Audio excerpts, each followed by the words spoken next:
Avtomobilni yuvdirish uchun tashlab ketgan fuqaro uni olib qochilishini xayoliga ham keltirmaganini so'zlab berdi. Gap poytaxtimizning Shayxontohur tumanida olib qochilgan Malibu haqida ketmoqda. Avtomobilga mashinani qoldirdim. Doim o'sha moykada yurardim. Qoldirgandan keyin ertasi kuni ertalab chiqib mashinamni olish uchun borsam, mashinam yo'q. Avtomobilga xodimlardan so'radim, topib berisholmadi.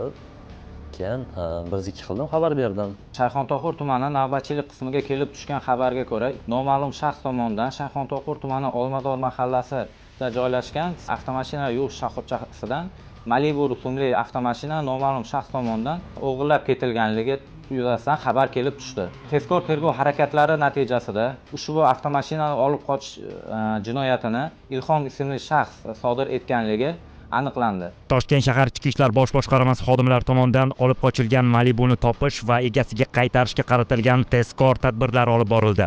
Natijada jabrlanuvchiga tegishli bo'lgan Malibu rusumli transport vositasi Chilonzor tumanida yo'l patrul xizmat xodimlari tomonidan to'xtatiladi.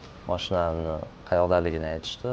O'sha moykada ishlaydigan xodim Ilhom ismli bola kechqurun olib chiqib ketgan. Birovni mulkiga tegish, haydash, birovning mashinasini o'tirish jinoyatligini bilmasdim oldindan.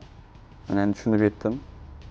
Iloji boricha boshqa mashina, begona mashinalarga o'tirish, haydash tavsiya qilmayman. Qilgan ishimdan pushaymonman. So'nggi pushaymon o'zingga dushman. Qilmishni qilib, endi panjara ortida afsus chekishdan foyda yo'q. O'zbekiston Respublikasi Jinoyat kodeksi 267-moddasiga ko'ra, avtomobil olib qochishga 20 yilgacha ozodlikdan mahrum qilish jazosi nazarda tutilgan. Ilhom ismli shaxsga nisbatan O'zbekiston Respublikasi Jinoyat kodeksining 267-moddasi 1-qismi bilan jinoyat ishi qo'zg'atilgan. Shu joyda yana o'zimning fikrimni ham bildirib ketmoqchiman.